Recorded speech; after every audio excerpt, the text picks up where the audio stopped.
Oke, baik. Terima kasih atas kesempatannya. Selamat sore yang terhormat Ibu Dr. Insinyur Livianti MSI serta teman-teman semuanya. Pada kesempatan sore kali ini, kami dari kelompok 4 yang beranggotakan Trisa Silvian, Dia Aprilia, serta saya sendiri, Hosi Hoirunisa, akan mempresentasikan mengenai manajemen pergudangan di dalam manajemen rantai pasok.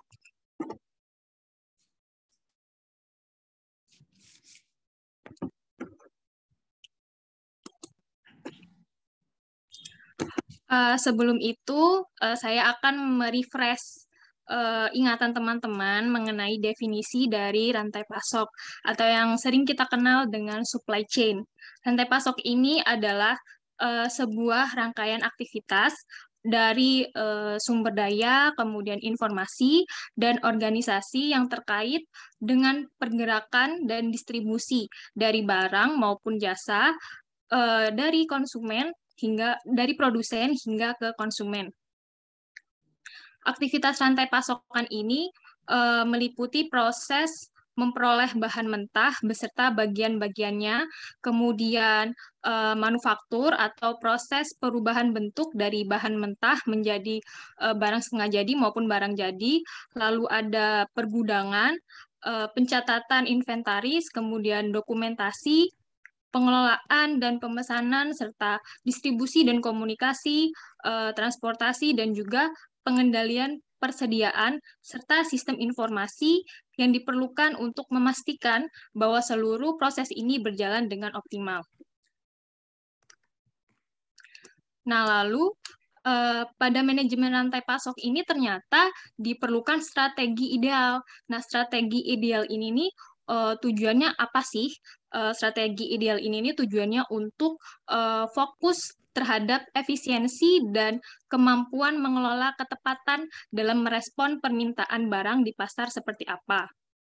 Kemudian untuk mencapai dari strategi ideal tersebut, ternyata pada saat menjaga produk dalam jumlah yang besar itu diperlukan sebuah gudang sebagai tempat penyimpanan barang agar tetap aman dalam rentang waktu tertentu sebelum barang atau produk tersebut didistribusikan ke lokasi yang dituju berdasarkan permintaan pasar. Sehingga kita bisa melihat di sini posisi pergudangan di dalam manajemen rantai pasok itu merupakan kunci utama, di mana tujuannya itu untuk mengontrol segala proses yang terjadi di dalamnya, mulai dari pengiriman, kemudian penerimaan, penyimpanan, pergerakan, dan pengambilan barang. Sehingga dapat ditarik kesimpulan bahwa sistem manajemen pergudangan itu merupakan proses pengontrolan dari pergerakan dan penyimpanan yang dapat berlangsung dengan lebih baik dan lebih optimal dalam pemakaian ruang dalam gudang, serta meningkatkan efektivitas proses penerimaan dan pengiriman, bahkan untuk mengetahui jumlah persediaan dengan lebih akurat. Jadi teman-teman di sini sistem manajemen pergudangan itu ditujukan untuk menangani dan mengendalikan material di dalam gudang. Meskipun uh, apa namanya fokus kita ataupun fokus kita itu terbatas dalam suatu lokasi, yaitu gudang itu sendiri. Namun sistem ini sangat penting karena mampu menangani masalah-masalah kritis dan kompleks serta menjaga supaya rantai pasokan ini bisa berjalan dengan lancar. Nah, kemudian di dalam sistem manajemen pergudangan itu ada yang namanya manajemen pergudangan. Apa itu definisi manajemen pergudangan? Manajemen pergudangan ini ternyata diperlukan untuk mengontrol dalam kegiatan-kegiatan yang ada di gudang. Nah, pengendalian atau manajemen dari pergudangan itu tuh dilakukan karena memiliki tujuan untuk mengurangi biaya-biaya yang ada di dalam gudang, lalu uh, apa namanya pencatatan alur keluar masuk serta penempatan barang yang efektif dan efisien serta keakuratan informasi stok barang di dalam gudang. Nah, ternyata sistem informasi di dalam manajemen pergudangan ini juga penting karena sistem informasi ini itu dapat dikatakan atau memiliki peran sebagai warehouse management system atau disingkat dengan WMS. Nah, apa sih peran dari sistem informasi? Ternyata dari literatur yang telah kami pelajari bersama, sistem informasi di dalam pergudangan ini memiliki beberapa peran. Peran yang membantu dalam apa namanya menangani terkait alur keluar masuknya barang. Yang pertama itu ternyata sistem informasi membantu dalam penempatan barang yang tertata. Kemudian yang kedua, keakuratan terhadap stok, lalu mengurangi kesalahan pengambilan produk, serta mengurangi jumlah klaim produk, lalu dapat membantu untuk pencatatan terkait perkembangan mengenai peningkatan kepuasan konsumen, serta bisa meningkatkan kinerja gudang.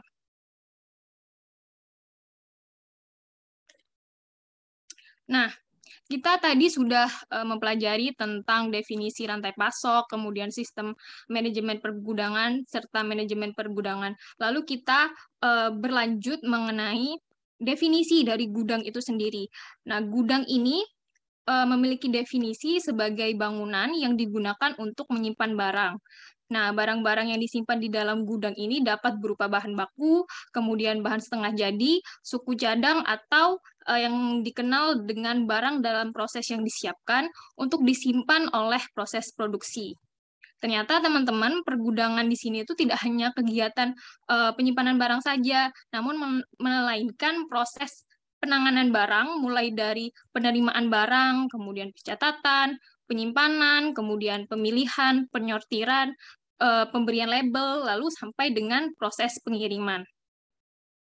Tujuan daripada adanya gudang ini sendiri memiliki fungsi untuk memaksimalkan penggunaan sumber-sumber yang ada, di samping memaksimalkan pelayanan terhadap pelanggan dengan sumber yang terbatas. Kemudian dari literatur yang sudah kami pelajari, ternyata ada 4 jenis tipe gudang. 4 jenis tipe gudang itu, yang pertama merupakan tipe manufacturing plant warehouse. Manufacturing plant warehouse ini adalah gudang yang berada di pabrik. Karena gudang yang ada di pabrik, maka kegiatan-kegiatan yang ada pada gudang tersebut meliputi penerimaan dan penyimpanan material, kemudian pengambilan material, penyimpanan barang jadi ke gudang, lalu transaksi internal gudang, dan pengiriman barang jadi ke central warehouse, distribution warehouse, ataupun retailer warehouse. Jadi contoh daripada gudang manufacturing plant warehouse ini biasanya banyak ditemukan di gudang-gudang yang ada pada industri gudang yang ada di pabrik agroindustri, seperti misalnya pabrik gula atau pabrik kopi. Biasanya kan memang di dalam pabrik itu menerima kegiatan dari penerimaan material sebagai bahan baku, seperti itu. Kemudian tipe gudang yang kedua adalah central warehouse atau yang dikenal dengan gudang pusat. Jadi gudang pusat ini kegiatan-kegiatannya meliputi penerimaan barang jadi, kemudian penyimpanan barang jadi ke gudang, dan pengiriman barang jadi ke gudang distributor. Jadi contoh tipe gudang dari central warehouse ini biasanya dimiliki oleh para pedagang middleman, di mana kita tahu bahwa middleman itu tidak memproduksi suatu produk atau barang, namun membeli produk atau barang dari pihak lain. Nah, jadi biasanya contoh dari tipe gudang central warehouse ini biasanya dimiliki oleh para pedagang perantara atau middleman. Kemudian tipe gudang selanjutnya yaitu distribution warehouse atau gudang distribusi. Nah, kegiatan-kegiatan yang ada pada gudang distribusi meliputi penerimaan barang jadi, kemudian penyimpanan barang, pengambilan dan persiapan barang yang akan dikirim kepada konsumen selanjutnya, yaitu para pedagang pengecer, seperti itu. Lanjut, tipe gudang yang terakhir adalah retailer warehouse, di mana gudang retailer ini adalah Dengan kata lain, dapat dikatakan gudang yang dimiliki oleh toko yang menjual barang langsung ke konsumen. Contohnya itu kita tahu seperti di mall atau di minimarket atau supermarket, teman-teman kan mungkin pernah mengalami misalnya beli sepatu atau tas di mall, di mana misalnya ukurannya atau contoh dari bentuk yang ada di display mau minta diganti, terus pegawainya kan akan mengambil barang sesuai permintaan kita di gudang yang di dekat display tersebut, seperti itu. Nah, kemudian kita beralih ke kegiatan-kegiatan yang ada di pergudangan. Secara inti atau secara intinya itu kegiatan-kegiatan yang ada pergudangan itu terdiri dari 3 hal inti. Yang pertama adalah movement atau perpindahan, kemudian yang kedua ada storage atau penyimpanan, dan yang ketiga ada information transfer atau transfer informasi. Kegiatan yang pertama yang ada di pergudangan itu adalah movement atau perpindahan.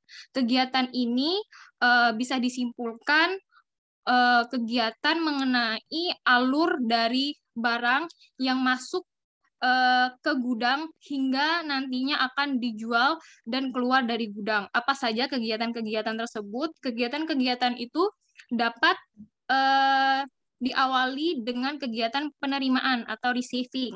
Sesuai dengan namanya, kegiatan ini meliputi pembongkaran produk dari pengangkutan, kemudian pembaharuan stok persediaan, serta pemeriksaan terkait kualitas dan kuantitas. Kemudian kegiatan selanjutnya adalah transfer atau penyimpanan, meliputi perpindahan produk ke dalam gudang untuk menyimpan dan perpindahan untuk pengiriman keluar.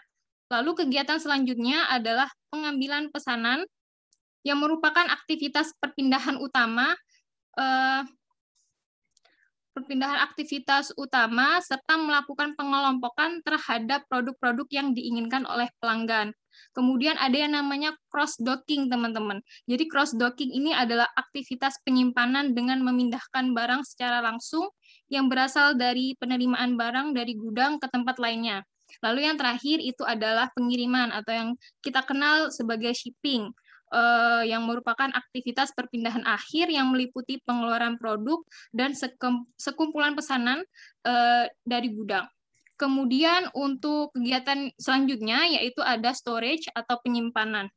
Di kegiatan storage atau penyimpanan ini hanya ada 2 kategori pembeda, yaitu penyimpanan sementara dan penyimpanan semi permanen. Apa yang membedakan antara keduanya? Jika penyimpanan sementara itu merupakan penyimpanan barang yang bersifat sementara, seperti barang setengah jadi. Namun, untuk penyimpanan semi permanen itu adalah penyimpanan terkait barang jadi yang disimpan sementara hingga pada akhirnya pemesanan tersebut akan dikirim ke konsumen. Kemudian yang terakhir itu terkait transfer informasi. Transfer informasi ini adalah informasi terkait persediaan barang yang ada di gudang ataupun informasi-informasi lain yang mendukung daripada permintaan atau kepentingan dari pihak-pihak, baik pihak internal maupun eksternal dari gudang tersebut. Kemudian kita berlanjut ke klasifikasi persediaan barang. Terkait klasifikasi persediaan barang itu dibedakan menjadi 2 kategori, yaitu persediaan barang berdasarkan fungsi, kemudian persediaan barang berdasarkan kecepatan arus aliran barang. Kita berbicara mengenai persediaan barang berdasarkan fungsi fisik. Ternyata kategori ini akan dibagi lagi menjadi 4 jenis. Yang pertama itu barang raw material. Barang raw material merupakan barang yang nantinya akan diproses dan diberi nilai tambah untuk dapat dijual ke konsumen, sehingga dengan adanya nilai tambah ini maka nilai jual dari raw material akan lebih tinggi jika dibandingkan dengan tidak adanya penambahan dari nilai tambah. Kemudian yang kedua adalah barang work in process atau kita kenal dengan barang setengah jadi, di mana barang setengah jadi ini akan diproses lebih lanjut sehingga akan menghasilkan barang jadi. Lalu yang ketiga itu ada barang jadi atau finished good. Finished good ini merupakan produk akhir dari suatu perusahaan yang nantinya akan dijual langsung ke konsumen. Lalu yang terakhir ada spare part atau peralatan. Spare part ini merupakan barang pendukung untuk merubah raw material menjadi finished good atau barang jadi. Lalu yang kedua terkait kategori persediaan barang berdasarkan kecepatan arus aliran barang. Berdasarkan kecepatan arus berarti kita terpaku pada waktu sehingga tipe ini atau kategori ini dibedakan menjadi 3 jenis. Yang pertama barang fast moving, kemudian barang medium moving, serta yang terakhir itu barang slow moving.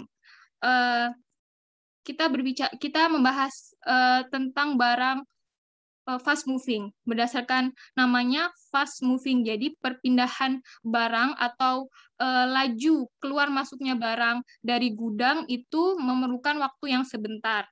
Contohnya seperti barang-barang yang diperlukan dalam keperluan sehari-hari. Contohnya itu bahan pangan, kemudian seperti makanan, produk pertanian, kemudian contoh yang lain seperti sabun atau pasta gigi dan lain sebagainya.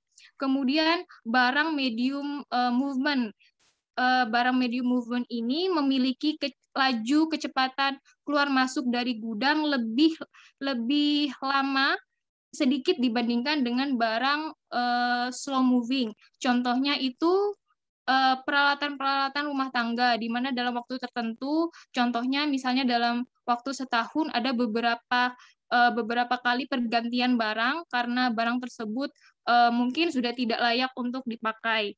Kemudian yang terakhir adalah barang slow moving atau barang dengan laju keluar masuknya barang dari gudang itu memerlukan waktu yang lama. Contoh produknya itu seperti mobil atau motor.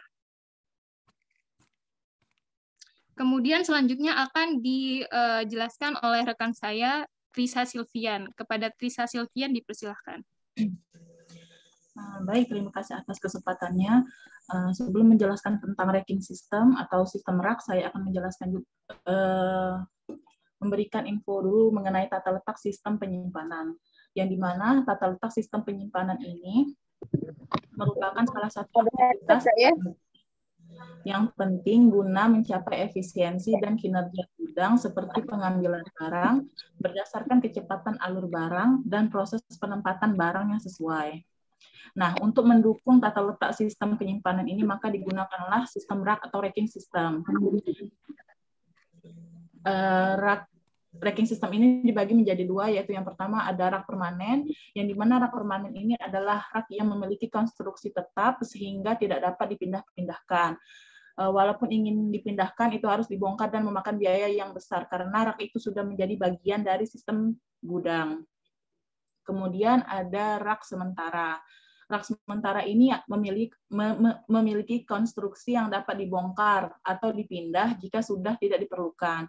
Biasanya rak sementara ini terdapat pada gudang yang belum jadi atau gudang yang layoutnya masih ingin dirubah.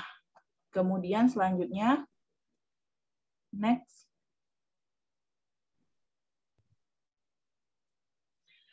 Kemudian adalah bangunan dan tata letak gudang. Hal-hal yang menjadi bahan pertimbangan dalam merancang gudang adalah barang masuk, yaitu penerimaan bahan dan barang, kemudian penyimpanan dan pengelolaan barang yang terpilih dan teratur, dan gerakan sepanjang proses pergudangan, karena barang yang ada di gudang itu harus cepat dapat dikeluarkan untuk keperluan unit produksi maupun untuk dipakai atau dipindahkan keluar gudang. Nah, tata letak gudang yang baik harus menggunakan ruang yang tersedia secara efektif untuk meminimalkan biaya penyimpanan dan biaya material handling. Faktor-faktor yang harus kita pertimbangkan dalam desain gudang adalah bentuk dan ukuran gang, ketinggian gudang, lokasi dan orientasi dari area docking, jenis rak yang digunakan untuk penyimpanan barang, serta tingkat otomatisasi yang terlibat dalam penyimpanan dan pengambilan barang. Next.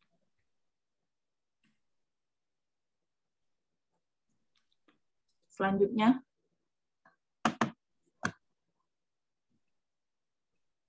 Nah, kemudian saya akan mencoba menjelaskan tentang pentingnya manajemen pergudangan dalam manajemen rantai pasok. Dalam manajemen rantai pasok, peran dari pergudangan itu sangat penting dan menjadi tolak ukur dalam keberhasilan suatu rantai pasok.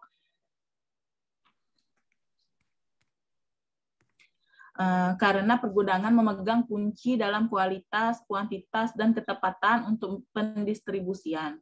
Dalam kenyataannya pun, suatu gudang dapat digunakan untuk menjalankan beberapa fungsi sekaligus pada manajemen rantai pasok. Nah, selanjutnya saya akan menjelaskan tentang 5 peran gudang dalam manajemen rantai pasok. Selanjutnya. Nah, yang pertama itu peran gudang sebagai terminal konsolidasi. Dalam hal ini, gudang berfungsi sebagai tempat untuk mengumpulkan barang yang berasal dari beberapa lokasi asal atau pabrik untuk disalurkan lagi ke lokasi tujuan atau retailer. Berdasarkan pada gambar di dalam paparan tersebut, masing-masing pabrik, misalnya itu masing-masing pabrik berbeda lokasi maupun barang yang diproduksi, sehingga fungsi gudang di sini sebagai tempat pengumpulan dan pengaturan barang sebelum dikirim ke lokasi tujuan. Dalam gambar tersebut diilustrasikan bahwa ada 3 pabrik yang menghasilkan produk yang berbeda untuk satu pelanggan. Misalnya pabrik A menghasilkan produk A, pabrik B menghasilkan produk B, dan pabrik C menghasilkan produk C. Ketiga pabrik ini akan mengirimkan barang ke customer X yang membutuhkan ketiga produk tersebut. Sebagai terminal konsolidasi, gudang digunakan sebagai tempat pengumpulan dari ketiga produk yang dihasilkan pabrik, kemudian selanjutnya dikirimkan ke customer. Gudang sebagai terminal konsolidasi ini memiliki manfaat, yaitu biaya pengiriman total akan menjadi lebih rendah dibandingkan jika masing-masing pabrik mengirimkan produknya langsung ke customer. Kemudian yang kedua, next. Yang kedua itu adalah peran gudang sebagai pusat distribusi. Dalam hal ini, gudang digunakan sebagai tempat pengumpulan dan penyimpanan barang atau produk sementara waktu dari suatu lokasi atau pabrik untuk selanjutnya dikirimkan ke beberapa lokasi tujuan ketika dibutuhkan. Biaya pengiriman jika memanfaatkan gudang sebagai pusat distribusi biaya pengiriman itu akan menjadi lebih murah dibandingkan jika dilakukan pengiriman langsung dari pabrik ke beberapa tempat atau titik lokasi tujuan. Kemudian next. Selanjutnya adalah peran gudang sebagai tempat break bulk operation. Nah, gudang sebagai tempat break bulk operation ini berfungsi sebagai tempat untuk memecah barang atau produk yang dikirim dalam volume besar menjadi beberapa bagian dengan masing-masing volume yang lebih kecil. Nah, sebagai contoh yang diilustrasikan pada gambar, sebuah pabrik A itu menghasilkan produk A dalam jumlah yang besar yang dibutuhkan oleh 3 pelanggan dengan volume kebutuhan yang berbeda-beda. Pabrik A tersebut mengirimkan produknya ke gudang sebagai tempat memecah volume pengirimannya. Dari gudang tersebut, kemudian dilakukan pengiriman ke 3 pelanggan sesuai dengan volume yang dibutuhkan. Next. Yang keempat adalah peran gudang sebagai tempat in-transit mixing. Nah, gudang sebagai tempat in-transit mixing ini berfungsi sebagai tempat untuk mencampur atau mengkombinasikan barang-barang atau produk-produk yang dikirim dari beberapa tempat asal atau pabrik yang menghasilkan produk yang berbeda-beda ke beberapa pelanggan dengan kebutuhan barang atau produk dengan kombinasi yang berbeda-beda. Nah, seperti terlihat pada gambar di paparan tersebut, diilustrasikan bahwa ada 3 pabrik yang menghasilkan produk yang berbeda-beda. Pabrik A menghasilkan produk A, pabrik B menghasilkan produk B, dan pabrik C menghasilkan produk C.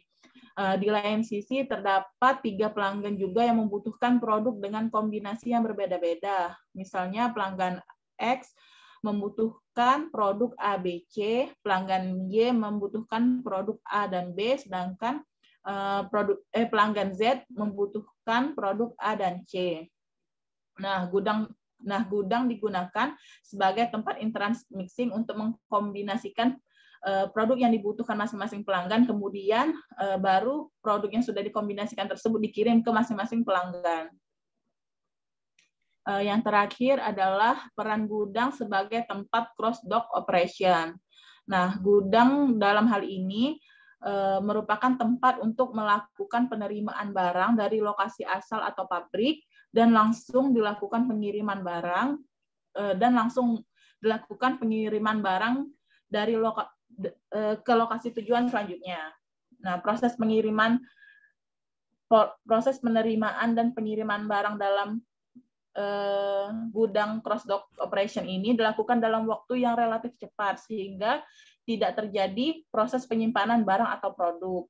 Dalam hal ini, cross-dock operation dilakukan dengan beberapa alasan atau tujuan. Salah satu alasannya adalah karena biasanya barang atau komoditasnya itu bersifat perishable, misalnya itu sayur-sayuran. Penjelasan selanjutnya akan dijelaskan oleh Saudari Dia. Kepada Saudari Dia saya persilakan. Baik, atas kesempatannya. Bentar.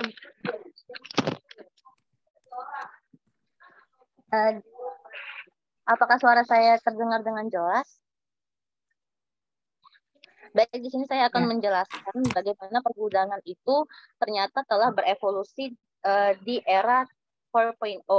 Ternyata juga pergudangan ini harus memiliki sistem yang berinovasi dan berevolusi sehingga membentuk suatu sistem yang tidak merugikan, yang efisien baik dari mutu, hasil maupun waktu yang digunakan agar produk yang ingin dikirimkan ke konsumen itu tepat pada sasarannya dan kualitasnya tetap terjaga. Next.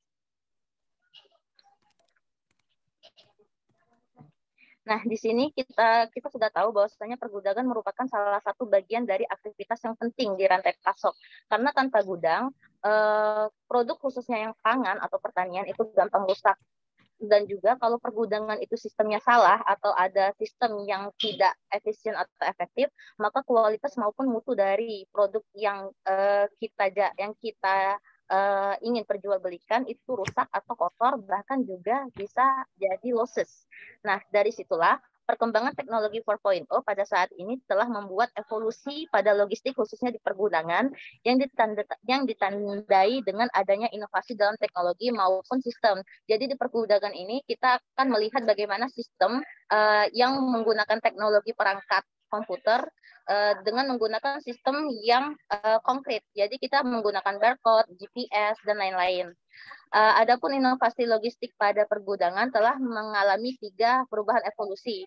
Perubahan evolusi ini terjadi pada evolusi 1, pergudangan menggunakan back storage seperti gudang yang biasanya. Kedua itu dengan sistem yang pencatatan atau yang bisa kita sering sebut dengan stock out name.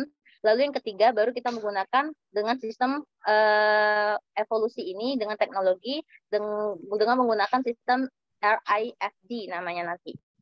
Pada industri 4.0 ini sering disebut dengan warehouse 4.0. Jadi pergudangan di evolusi 4.0 itu lebih sering didengar itu dengan sebutan warehouse 4.0 dengan tujuan menghemat biaya pergudangan menjadi minimal atau bahkan dihilangkan oleh karena pesanan-pesanan dari konsumen ataupun dari pemasok diproses pada waktu yang bersamaan. Next. Nah, di sini di komponen warehouse 4.0 itu ada 4 teknologi yang digunakan, yaitu teknologi otomatis identifikasi, teknologi pengalokasian terkini, lalu teknologi jejaring networking.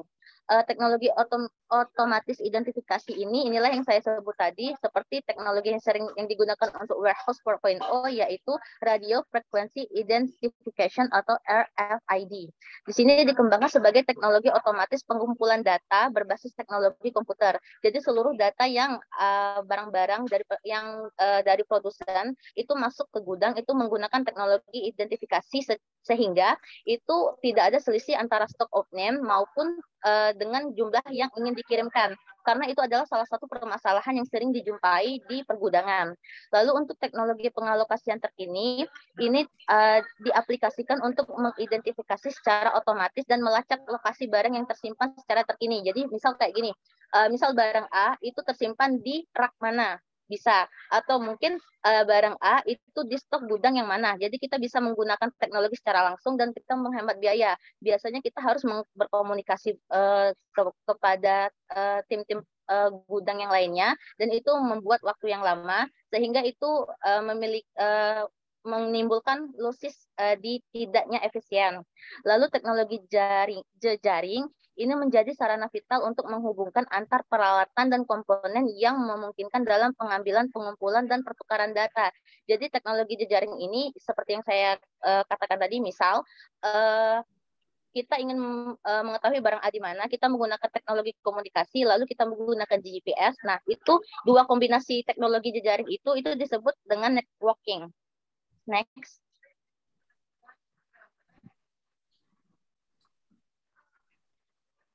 Adanya inovasi dari industri 4.0 itu mengakibatkan adanya perubahan aktivitas manajemen pengelolaan, di mana adanya integritas perangkat elektronik dengan sistem komputer yang akan memberikan kejelasan pada proses operasional.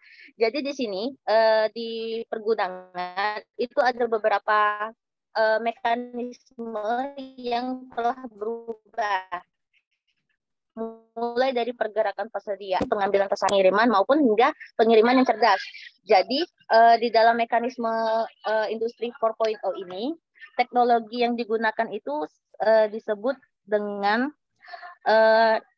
enterprise resource planning kalau untuk pergerakan persediaan. Jadi ini memungkinkan terjadi karena kita kan adanya data yang tidak akurat, sehingga kita membutuhkan teknologi ERP ini agar stok off-name atau stok barang yang ada itu akurat. Misal stok barang A itu beneran barang A dan ada di gudang A.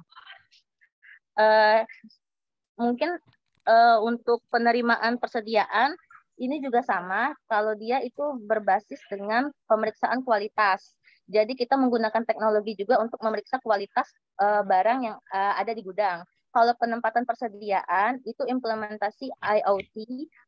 IoT itu adalah bagian dari RISD, yaitu pengaturan yang penempatan persediaan diawali dengan identifikasi. Jadi kita mengidentifikasi dulu barang yang masuk, lalu kita penempatan barang itu harus harus sesuai dengan urutan. Jadi barang yang pertama masuk mungkin di depan karena akan dikirim secepatnya. Jadi tidak ada penumpukan barang yang lama maupun yang baru. Kalau lokasi penyimpanan juga dibantu dengan iOS-NS, itu juga dilakukan dengan barcode. Jadi kita misal lokasi itu lokasi barang A, kalau kita barcode itu kita tahu barangnya ada di gudang yang bagian mana. Pengambilan pesanan juga itu dilakukan dengan iOS, itu juga bisa dilakukan dengan GPS. Kalau persiapan pengiriman itu verifikasi. Jadi apakah benar barang itu barang A lalu dikirim di lokasi A, dan juga apakah benar barang itu adalah barang yang diinginkan konsumen. Lalu pengiriman cerdas ini juga dilakukan dengan GPS. Jadi pengiriman itu akan tepat sasaran dan lokasi sehingga menghemat biaya ongkos transportasi. Karena biaya transportasi yang seperti yang kita telah pelajari, kalau kita salah lokasi, itu bakal membuat biaya logistik itu semakin besar. Next. Nah, di sini kami mengambil studi kasus tentang pergudangan. Studi kasus pergudangan ini yang sering kita tahu bahwasanya Bulog adalah salah satu BUMN yang berbasis pergudangan untuk beras. Bulog merupakan salah satu perusahaan yang mana gudang-gudangnya itu tersebar di seluruh wilayah di Indonesia. Karena kenapa? Karena Bulog ini sendiri itu sebagai pengendalian ketersediaan beras, lalu pengendalian harga beras. Jadi tidak hanya gudang, tapi karena adanya gudang Bulog ini, dia bisa pengendalian harga beras, stabilitas harga beras, dan juga khusus untuk menyalurkan beras. Next. Nah, di studi kasus ini ternyata dulu sistem yang digunakan oleh Bulog itu adalah sistem yang menggunakan back storage, jadi penyimpanan karung. Jadi karung-karung beras itu disimpan di gudang yang sering kita lihat itu bentuk rumah gede, kayak bangunan gede itu disimpan dengan karung. Itu adalah sistem yang lama yang digunakan oleh Bulog. Nah, kenapa dia menggunakan back storage? Karena itu disimpan adalah beras giling. Back storage pun dipilih karena lebih bagus dibanding dengan book storage. Book storage itu di tempat yang terbuka, homogen, dan book storage itu punya kelemahan produk yang disimpan itu cepat kotor, cepat kotor maupun rusak. Lalu permasalahan yang timbul akibat dari sistem yang telah digunakan oleh si Bulog ini seperti back storage itu, maka adanya penumpukan karung beras. Nah, di mana karung beras itu tuh ternyata kualitas barang yang di dalamnya itu rusak maupun kotor. Lalu juga stok out name yang ada di Bulog itu ternyata selisih. Misal di gudang itu dikatakan stok out name-nya 150, ternyata yang real-nya ada itu 140 atau sebaliknya. Nah, permasalahan ini merugikan dan juga tidak memberikan efektif atau efisiensi biaya yang dikeluarkan untuk logistik. Nah, oleh karena itu mulai tahun 2020 kemarin, Bulog melakukan modernisasi sistem pergudangan untuk meningkatkan pengelolaan logistik. Bulog modernisasi ini digunakan yaitu pertama menggunakan sistem FIFO, di mana modernisasi ini bekerja sama dengan salah satu PT, yang mana PT ini menyediakan sistem otomatisasi sistem pergudangan. Jadi dia menggunakan sistem yang saya jelaskan tadi, yaitu RIFD. Jadi mereka menggunakan stock of name-nya telah menggunakan barcode, lalu dikomputerisasi, lalu pengiriman beras-beras itu dilakukan dengan secara GPS, dan juga adanya registrasi. Jadi beras-beras mana yang pertama kali masuk gudang, lalu itu juga yang bakal akan dikeluarkan. Jadi registrasinya itu jelas. Revolusi industri 4.0 bagi Bulog ini itu adalah suatu kesuksesan karena ternyata karena adanya revolusi industri 4.0 bagi Bulog ini, proses pergudangan itu meningkatkan kualitas dari produk yang disimpan oleh si Bulog. Lalu juga meminimumkan biaya-biaya yang dulunya itu sering dikeluarkan, seperti misal biaya tenaga kerja untuk mencatat stock of name. Sudah biayanya besar, ada selisih nilai stock of name, lalu juga tidak efisien dalam waktu karena petugas itu mencatat stock of name yang banyak itu memerlukan waktu yang cukup lama juga. Nah, karena adanya revolusi industri 4.0 ini, Bulog langsung mendapatkan data itu secara cepat dan akurat. Next.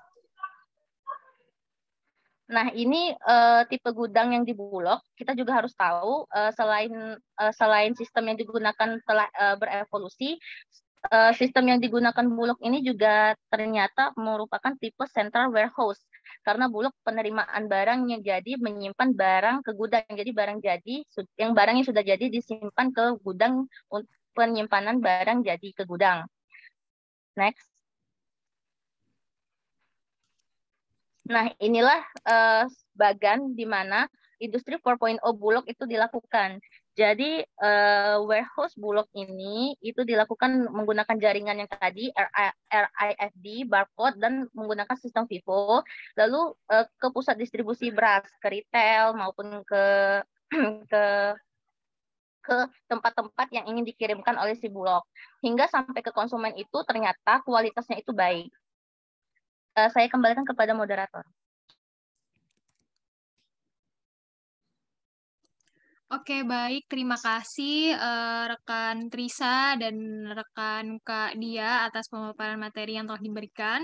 Sebelum membuka sesi pertanyaan kepada audiens, saya atau kami persilahkan kepada kelompok 1 untuk memberikan tanggapan ataupun pertanyaan terkait dari pemaparan materi dari kelompok 5.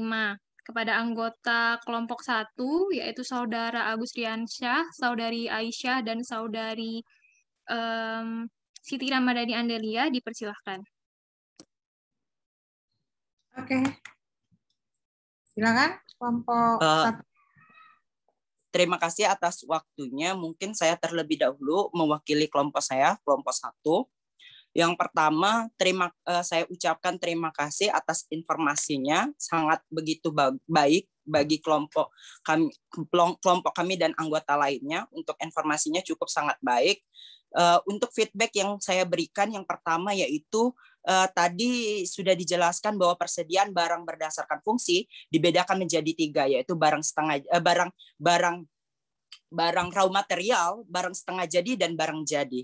Nah, di sini menurut saya studi kasusnya sangat disayangkan. Kenapa tidak dicontohkan bagaimana perlakuan manajemen pergudangan barang setengah jadi, barang itu. Tetapi tadi sudah disinggung oleh Kak Dia mengenai beras. Beras itu yang kita ketahui bahwa raw material. Sudah dijelaskan tadi ada pemilihan antara dead dan bulk di situ. Nah, menurut saya di sini karena kita ketahui bahwa barang setengah jadi, kita contoh saja barang setengah jadi itu contohnya dalam produk-produk perikanan itu bisa ikan giling, itu pasti perlakuannya kalau di pergudangan itu berbeda. Contohnya itu ada pabrik di sekitar Kenten itu yang mengelola perusahaan tentang ikan giling. Nah, itu menurut saya berbeda, dan kita melihat fenomena saat ini yang lagi booming, yaitu Maudy Ayunda menjadi salah satu investor dari perusahaan startup Segari.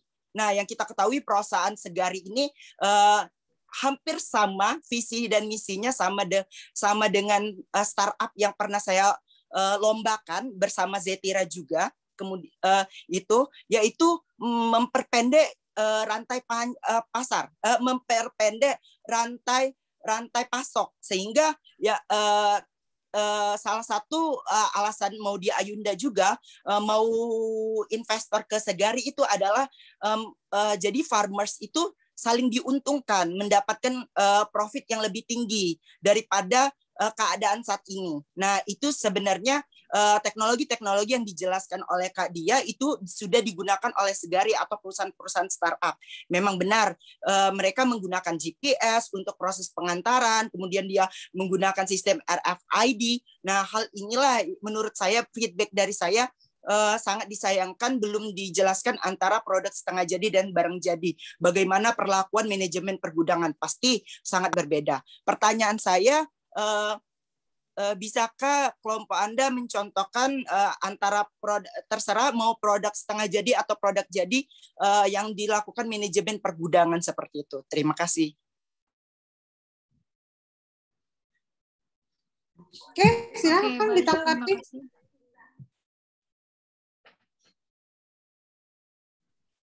Silakan ditanggapi kelompok.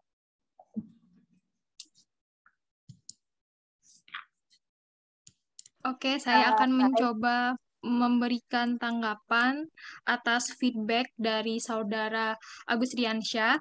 Terima kasih Saudara Agus atas feedbacknya. Mungkin nanti ke depannya akan kami perbaiki lagi di makalah terkait contoh kasus dari bagaimana pengelolaan dari fungsi barang terkait kategori dari fungsi fisik itu sendiri yang berupa raw material dan barang setengah jadi, begitu ya, Saudara Agus Riansyah. Kemudian untuk pertanyaannya sendiri, mungkin kami akan membutuhkan beberapa waktu untuk mendiskusikan jawaban dari Saudara Agus Riansyah. Ya, silakan.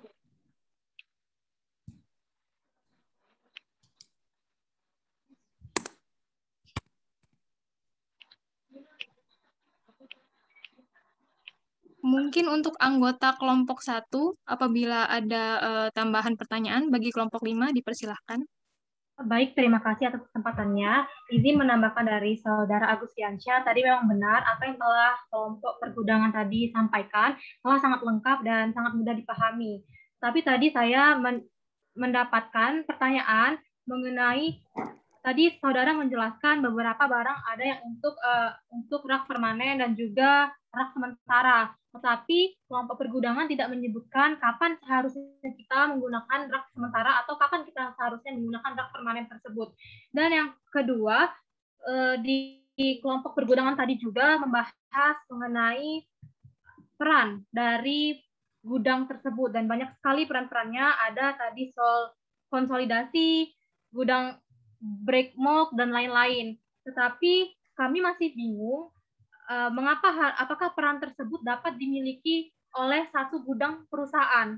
Jadi di satu gudang tersebut apakah bisa semuanya itu tuh di dalam satu gudang tersebut peran-perannya.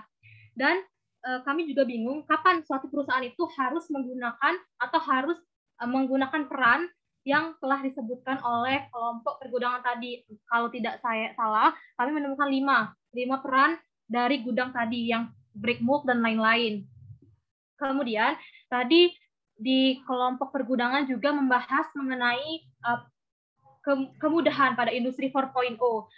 Seperti yang kita ketahui bahwasannya kemajuan teknologi itu seperti pisau bermata dua, yang mana ada pasti dampak positif dan juga adanya dampak negatif dari industri 4.0, dan juga seperti pergudangan yang telah disebutkan tadi mengenai teknologi yang canggih, IoT, GPS, dan lain-lain, apakah terdapat kekurangan dari sistem-sistem tersebut yang belum kelompok pergudangan jelaskan. Dan juga dari industri 4.0 ini, kalau saya tidak salah, ini sudah maju ke society 5.0. Nah, 5.0 tadi mungkin bisa menjadi solusi dalam mengatasi kekurangan dari industri 4.0. Dan pertanyaan terakhir mengenai mengapa tadi contoh kasus yang Bulog tadi ini harus melakukan inovasi pergudangan. Mungkin dari saya cukup, akan ditambahkan oleh saudari Aisyah Sarina. Baik, terima kasih untuk kelompoknya 4. Untuk penjelasannya sudah cukup bagus. Saya ingin menambahkan dari pertanyaan Siti tadi mengenai studi kasus kalian, yaitu manajemen pergudangan di Bulog, yang mana manajemen rantau PSK-nya ini manajemen pergudangan. Yang ingin saya tanyakan adalah berdasarkan studi kasus yang Anda jelaskan tadi, mengapa Bulog harus melakukan inovasi pergudangan, dan apakah penerapan itu juga bisa digunakan untuk komoditas lainnya? Baik, terima kasih. Baik, terima kasih atas pertanyaan dari kelompok 1. Kak Dia mau coba jawab? Okay. Mungkin di sini saya ingin membantu kelompok saya untuk membahas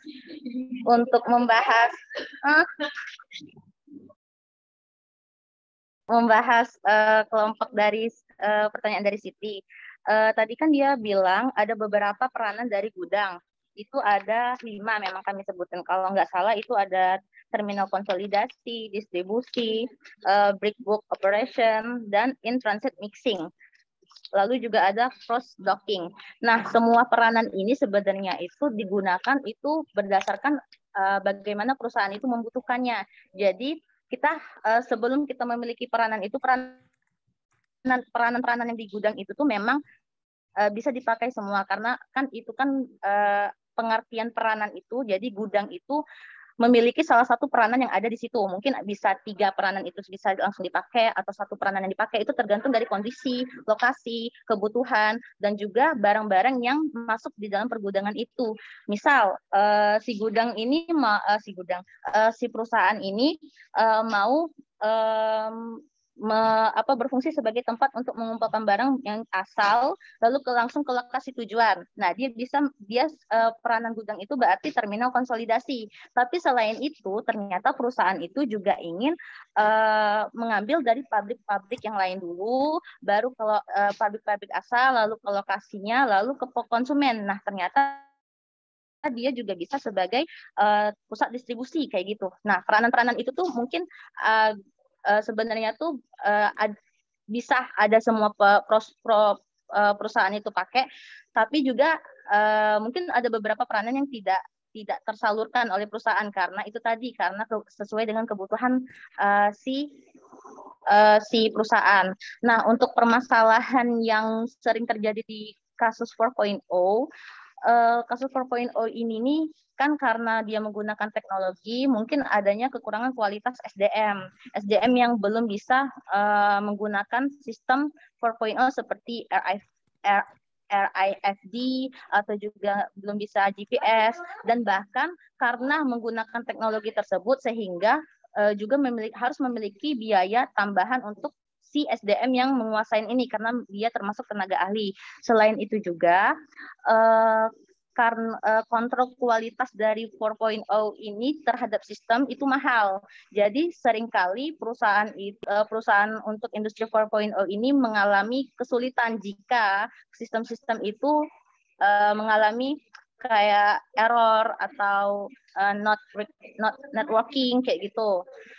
Terus tanggapan selanjutnya si Siti tadi yang ketiga apa sih Siti?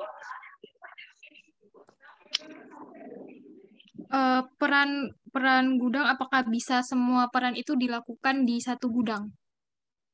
Bisa kan tadi mungkin bisa sesuai dengan lokasi. Terus yang kedua tadi masalah permasalahan tadi. Yang ketiga itu kalau nggak salah si Siti nyebut pertanyaannya tuh, boleh diulang nggak sih pertanyaan terakhirnya? Baik, mohon maaf Kak Dia. Tadi pertanyaannya ini mengenai apakah rak sementara itu kapan digunakannya, baik itu rak sementara dan juga rak tetap. Rak ya. Izin Kak Dia. Ya, boleh. Untuk mengenai rak itu kan rak dan pergudangan itu dibedakan menjadi dua, yaitu ada rak sementara maupun rak permanen. Nah, perbedaannya itu yang dimana rak permanen itu biasanya itu raknya tuh sudah menjadi komponen satu kesatuan dari gedung gudang tersebut. Jadi pengguna rak permanen itu sudah tetap kayak gitu. Walaupun ingin dibongkar itu memakan biaya yang sangat besar karena sudah menjadi sudah menjadi bagian tetap daripada gudang tersebut. Kemudian jika penggunaan rak sementara itu digunakan biasanya kan rak sementara itu biasanya bisa dipindah-pindahkan atau dibongkar dengan mudah dibandingkan dengan rak permanen. Penggunaan rak sementara itu biasanya untuk bangunan gudang yang belum fix, yaitu belum tetap atau belum jadi layout dari gudang itu tuh masih ingin diubah-ubah. Jadi disitulah perbedaan antara penggunaan rak permanen dan juga rak sementara.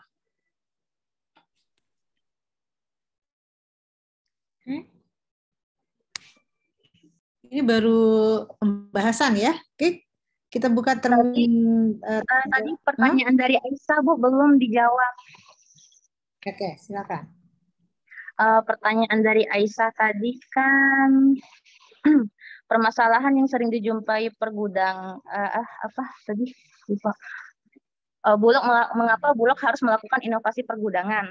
Nah, Bulog itu kan kenapa harus melakukan inovasi pergudangan tadi karena adanya permasalahan seperti selisihnya stock of name, terus tuh juga adanya kualitas beras itu ternyata kotor dan rusak karena bag storage yang mereka gunakan itu sistemnya.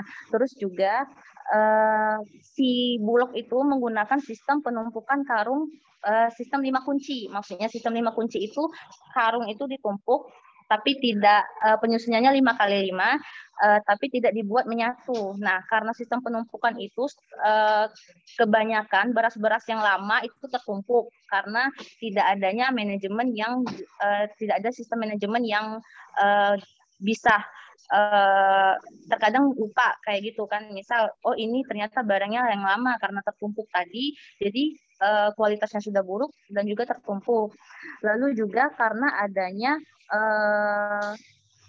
dilakukan oleh tenaga manusia sehingga banyak kesalahan dalam penginputan, lalu juga ada banyak biaya yang harus dibutuhkan. Terus juga apakah penerapan itu juga dapat dilakukan untuk komoditas lainnya? Itu bisa.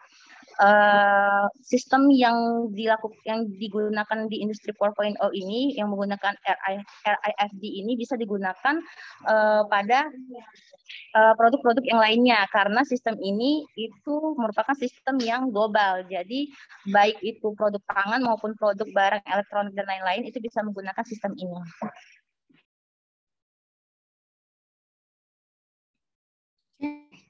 Ada yang mau ditanggapi?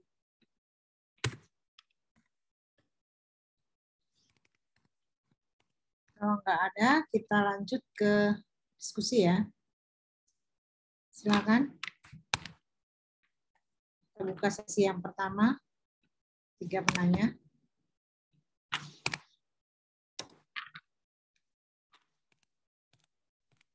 Baik, kepada teman-teman sekalian, apabila ada pertanyaan mengenai materi tentang manajemen pergudangan, dipersilahkan.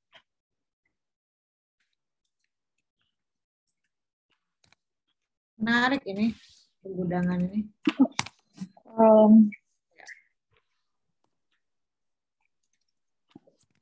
Zetira izin bertanya, Kak. Iya, silakan Zetira. Ya, terima kasih atas kesempatannya. Saya Zetira Novriana dari kelompok 2. Saya izin bertanya terkait tentang manajemen persediaan. Jadi yang pertama pertanyaan Zetira itu terkait adakah ciri dan juga standarisasi pergudangan yang baik. Karena yang kedua, apakah ada perbedaan dari manajemen pergudangan bahan baku dan juga bahan jadi? Karena Zetira pernah kunjungan ke PTPN 7 itu bahan bakunya gudangnya itu benar-benar seperti halaman biasa gitu, tidak ada standarisasi ataupun apapun itu. Sedangkan pada bahan bakunya itu lumayan bagus. Nah, maksud Zetira apakah ada standarisasinya, terus adakah ciri-ciri dari pergudangan yang baiknya, dan juga apakah ada perbedaan dari terhadap persediaan bahan baku input dan juga bahan jadi output. Terima kasih. Terima kasih Zetira. Lalu apakah ada pertanyaan yang lain supaya pertanyaannya kami tampung sekaligus seperti itu teman-teman? Ya. Kita buat 3 sesi ya.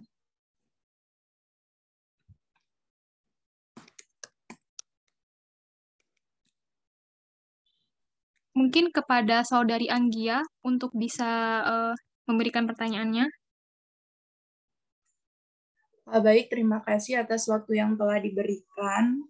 Saya Anggia dari kelompok 3 ingin bertanya mengenai paparan dari pemaparan materi dari pemateri 1 dan 2. Tadi dijelaskan bahwa penggudangan pada produk pertanian dan produk bukan pertanian atau yang mempunyai waktu simpan yang panjang itu berbeda. Yang ingin saya tanyakan, yang kita ketahui bahwa setiap produk pertanian itu mempunyai treatment yang beda pada saat penggudangan karena dia mempunyai umur simpan yang bermacam-macam. Pertanyaan saya, apakah bisa diberikan contoh, misalnya seperti seperti produk apa kita menggunakan treatment pada penggudangannya itu, misalnya menggunakan troli atau menggunakan peti atau sebagainya gitu. Bagaimanakah treatment yang benar pada penggudangan pada suatu jenis produk pertanian, di mana produk pertanian itu kan mudah rusak. Kemudian dijelaskan juga yang kedua itu pada sistem first in first out. Di sana yang kita ketahui pada first in first out itu apa parameter atau indikator yang penting yang harus ada di deskripsi pada suatu produk itu, misalnya nama, berat, dan sebagainya. Apa sih yang paling penting gitu, yang harus kita tulis pada suatu produk itu, yang tercantum pada suatu produk ketika kita melakukan penggudangan tersebut. Kemudian pada beras bulog, tadi studi kasus dari pemaparan dari pemateri 3, itu kan pada beras bulog itu sebenarnya kalau dalam penggudangan seperti pengalaman saya sebelumnya turun lapang pada penggudangan itu, kita harus mengkondisikan suatu gudang itu mempunyai misalnya dia suhunya berapa, terus RH-nya berapa, agar produk itu bisa ditreatment sebaik mungkin. Kemudian setiap produk itu misalnya dia mempunyai lumbung, kayak kata yang dikatakan saudara dia tadi, bahwa dia itu untuk penyusunannya pun itu mempunyai manajemen yang berbeda-beda setiap produknya. Untuk bulog sendiri bagaimana sih treatmentnya, mulai dari suhu, RH, dan bentuk gudang pada penggudangannya tersebut. Terima kasih. Dua sudah ya. Satu lagi. Silakan.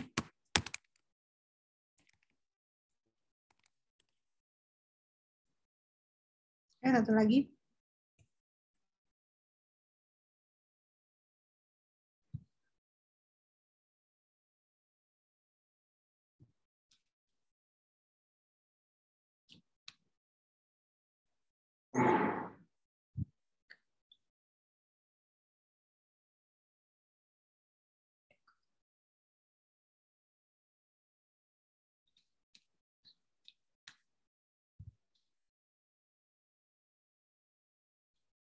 Ayo, ada lagi? Silakan.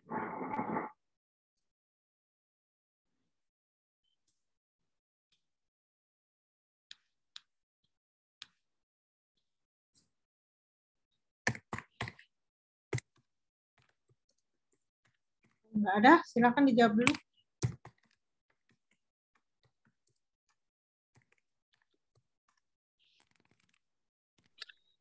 Baik, dari kelompok 4, siapa dulu teman-teman yang mau menjawab? Ini dia mau bantu jawab tentang pertanyaan Zatira. Kriteria beras yang baik itu ada seperti memiliki volume ruang yang memadai, lokasi, dan juga sebenarnya gudang yang baik itu yaitu gudang yang dekat dengan produk, dengan tempat produksi, khususnya ini untuk pertanian. Karena kenapa? Karena itu membuat produk pertanian itu baik, lalu juga mengefisiensikan waktu dan biaya juga yang efektif dan efisien. Lalu juga gudang itu yang baik itu memiliki akses jalan yang baik dan mudah dilalui. Karena kenapa? Kalau misalnya gudang itu jalannya tidak baik atau tidak mudah dilalui, kemungkinan besar produk yang dibawa oleh saat transportasi itu mengalami kerusakan. Lalu juga memiliki sistem pengelolaan yang baik. Jadi gudang yang baik itu pun kalau misalnya gudangnya baik, jalannya baik, tapi sistem pergudangannya itu tidak baik, itu sama saja merusak si barang itu, lalu mengakibatkan losis dari barang. Nah, untuk pertanyaan yang selanjutnya dari Zetira tadi, apakah ada perbedaan dari gudang untuk penyimpanan setengah jadi, barang jadi, seperti itu kan? Nah, tentu ada, karena tipe-tipe gudang itu pun dibagi menjadi berdasarkan tipe barangnya kan, seperti untuk barang jadi, barang setengah jadi, maupun barang yang ada 3 kan tadi. Nah, untuk barang yang untuk barang mentah itu tipe gudangnya itu harus memperhatikan suhu, lalu juga seperti karet mungkin yang di pabriknya itu mungkin pergudangan sementara, karena kan tempat pengumpulannya karet yang dari petani itu kumpul di situ. Nah, nanti baru dibawa ke gudang yang memiliki suhu atau tempat agar si karet itu kualitasnya baik. Nah, seperti itu juga untuk gudang untuk barang setengah jadi. Itu juga ada kriterianya seperti tempatnya, raknya, dan lain-lain. Mungkin bisa ditambah oleh teman-teman saya yang lain. Terus tadi ada pertanyaan dari Anggia, itu FIFO itu first in first out itu pengaturan barangnya itu seperti bagaimana. Jadi prinsip pergerakan dari FIFO ini itu tercatat itu baik per palet, per kemasan atau per truk. Jadi tergantung nih.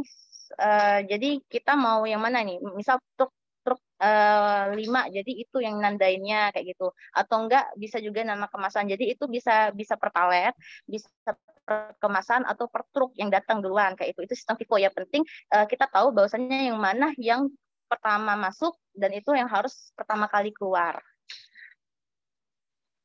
Mungkin teman-teman yang lain bisa nambah.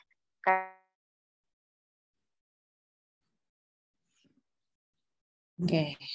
Ada yang mau ditambahkan? Boleh. Baik Bu, izin menambahkan juga yang mengenai standar sistem penyimpanan atau gudang itu sudah benar yang dikatakan Kak Dia tadi. Mungkin saya akan menambahkan sedikit bahwa standarnya itu bergantung pada jumlah parameter dan variabel barang atau produk yang disimpan. Seperti kita tahu bahwa setiap barang produk itu kan memiliki karakteristik material yang berbeda-beda, seperti ukuran, berat, bentuk, dan umur simpan, dan lain-lain. Selain itu juga, gudang itu disesuaikan dengan harga dari produk tersebut yang ingin dipasarkan, yang ingin dijual ke pasar. Kemudian metode penyimpanan dan tata letak dari penyimpanan tersebut. Nah, tata letak sistem penyimpanan dalam gudang yang baik ini biasanya itu tuh meliputi tinggi, panjang, dan lebar penyimpanan, lokasi tiap barang dalam penyimpanan di gudang tersebut, dan juga beberapa fungsi pendukung yang dibutuhkan, misalnya tadi teknologi yang digunakan. Kemudian ciri gudang yang baik itu tuh kita juga tidak bisa ciri gudang yang baik itu juga harus menggunakan memanfaatkan ruang yang tersedia dalam gudang itu seefektif mungkin untuk menyimpan barang sebanyak-banyaknya dan meminimalkan biaya penyimpanan dan biaya material handling.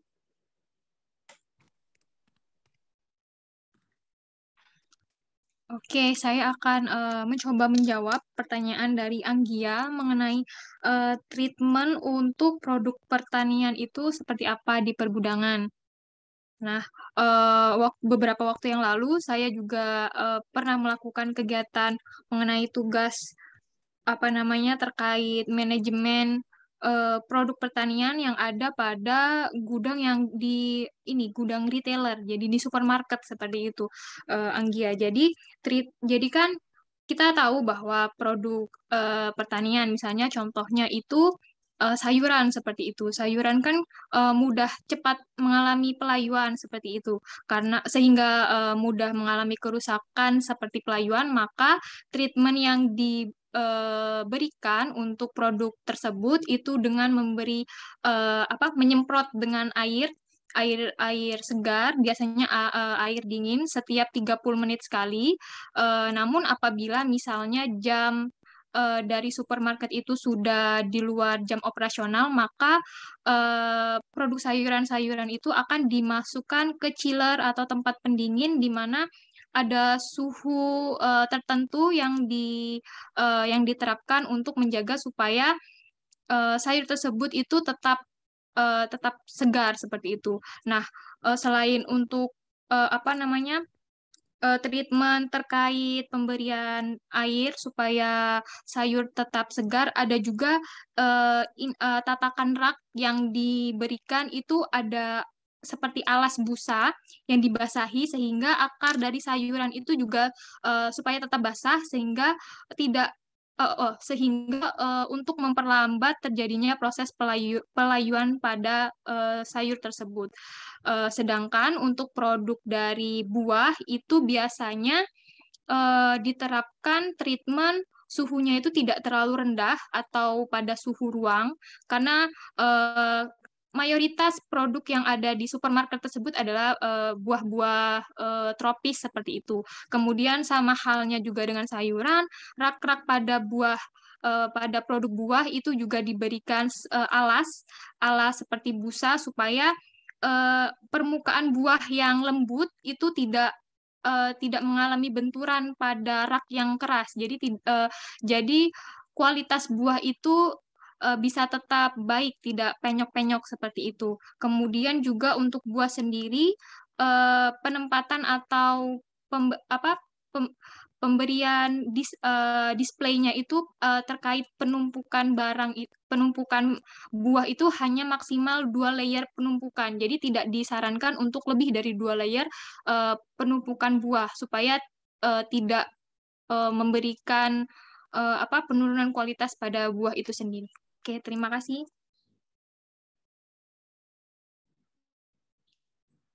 Oke, ada lagi?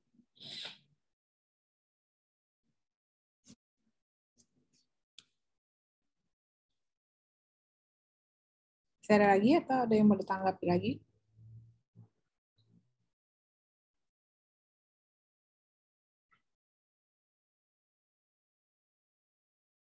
Oke, nggak ada? Yang penanya ada yang mau menanggapi nggak? Apakah sudah cukup? Yang penanya mana? Sudah cukup? Cukup, Bu. Oke. Kalau sudah cukup, ada lagi? Kita buka lagi. Masih kasih kesempatan.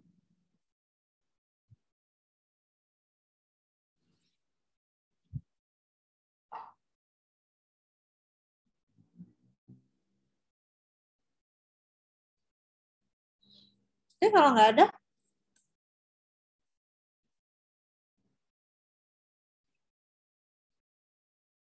ada lagi? Sudah cukup? Jadi gini ya, jadi dalam sistem pergudangan dalam manajemen rantai pasok itu memang sangat penting ya.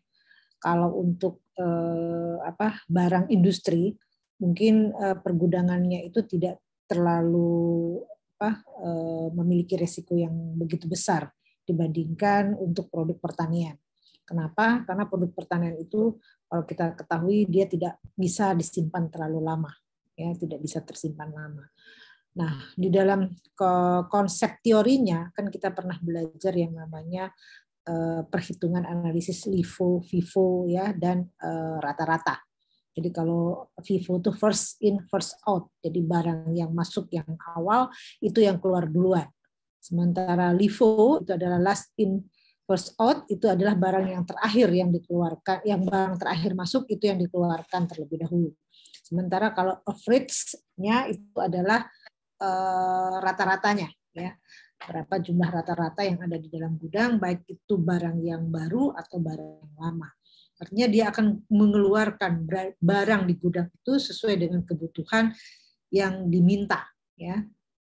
Nah, kalau produk pertanian yang bisa tahan lama disimpan di gudang itu ya seperti beras ya kan, kemudian gandum, gula yang bisa disimpan lama. Tapi kalau yang bentuk segar itu biasanya tidak bisa tersimpan lama. Jadi dia langsung harus diproses untuk diproses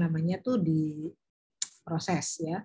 Nah, barang industri juga bisa disimpan ya. Artinya dalam konsep pergudangan itu memang dalam manajemen rantai pasok itu perlu selain untuk di dalam kalau di bidang pertanian itu untuk menjaga kestabilan kalau seandainya barang tidak ada. Jadi penyimpanan gudang itu untuk stok istilahnya ya. Jadi untuk stok di mana nanti ketika kalau misalnya kan kita ini kan yang namanya beras itu adalah komoditi pangan yang sangat penting dan pokok karena masyarakat kita masih yang namanya makan itu adalah tidak bisa yang namanya belum bisa menjadi pengganti tapi masih tetap pokok. Nah, kita kan ketahui bahwa dalam prosesnya kita ini ada dua iklim ya, iklim yang hujan dan iklim kering ya atau panas. Jadi ketika musim hujan yang terlalu berlebih itu menyebabkan banjir sehingga kadang-kadang produksi tidak bisa tumbuh dengan baik. Begitu juga kalau musim kering kadang-kadang terlalu ekstrim dia menjadikan pertumbuhan tanaman juga tidak begitu baik. Makanya perlu adanya penyimpanan di dalam gudang itu untuk kesediaan atau tersediaan stok ketika produk yang dibutuhkan masyarakat itu harus tetap tersedia. Karena kita tidak bisa yang namanya tidak makan nasi itu harus melalui tidak makan itu harus nasi ya, walaupun sudah ada sebenarnya substitusinya atau penggantinya. Nah, jadi di dalam proses pergundangan manajemen rantai pasok, selain untuk menyimpan untuk stok, juga untuk di dalam hal menstabilkan, dalam hal harga juga seperti itu ya. Nah, itu dalam hal positif itu baik ya, tapi kalau kadang-kadang ada yang tidak bersifat baik. Contoh ya, ada dalam hal yang sekarang ini lagi maraknya itu kan pada saat pandemi kita orang menyimpan beberapa yang sangat penting yang memang orang tahu itu dibutuhkan. Dia simpan semua, dia beli semua di pasaran, habis seolah-olah barang itu, sehingga dia simpan di dalam penyimpanan dia, dan orang ketika mencari barang itu hilang, ya. Dan dia tahu orang butuh, maka dia menaikkan harganya. Nah, itu kadang-kadang dari sisi negatifnya itu sangat tidak baik. Karena apa? Karena yang nakal itu kadang-kadang kita di pedagang. Ya. Artinya dia tahu bahwa orang butuh. Kita sempat kemarin terputusnya masker, ya, terputusnya produk hand sanitizer, ya kan, kemudian macam-macam lah ya yang berkaitan dengan kebutuhan kita untuk melindungi diri kita. Nah, itulah di dalam pergundangan kenapa perlu di manajemen rantai pasok itu salah satunya adalah untuk mengatasi ya, menanggulangi ketika produk itu kira-kira nanti kita tidak bisa meramalkan ke depan apakah ketersediaannya akan terus, terutama yang produk pertanian. Kalau industri masih terus bisa berproses, tapi kalau produk pertanian kan nggak bisa. Kenapa? Karena dia punya masa waktu tanam atau jarak waktu. Jadi kalau sekarang nanam bisa 3 bulan ya, atau bisa 4 bulan baru bisa menghasilkan. Makanya dia perlu pergudangan. Tapi kalau industri prosesnya bisa terus berlangsung. Ya, walaupun kebutuhannya itu masih tetap ada yang namanya pergudangan. Ya, jadi kuliah kita hari ini dengan materi pergudangan ini adalah yang terakhir ya. Jadi minggu depan itu sudah Ibu Agustina menggantikan. Nanti tolong Ibu Agustinanya dihubungi ya. Tahu ya nomor HP Ibu Agustina? Baik, Bu. Tolong ya. Tahu ya, Agus Riansa ya? Iya, baik Bu. Bu Agustina, jadi minggu depan Bu Agustina sudah bisa masuk untuk materi selanjutnya. Kemudian saya minta Agus Riansa yang semua rekaman kuliah yang dengan saya, tolong di WA-kan ke saya, nanti saya forwardkan ke Mbak Trinya, supaya Mbak Trinya yang bisa mendownload di Oke, saya rasa cukup kuliah kita. Terima kasih ya untuk kuliah dengan materi saya. Kita sudah berapa kali? 5 kali, 6 kali ya? 6 kali ya pertemuan. Insya Allah mudah-mudahan nanti kalau bisa ada beberapa mata kuliah lagi kita bisa ketemu lagi. Ya, saya tutup kuliahnya dengan wassalamualaikum warahmatullahi wabarakatuh. Waalaikumsalam warahmatullahi wabarakatuh. Terima kasih banyak Bu.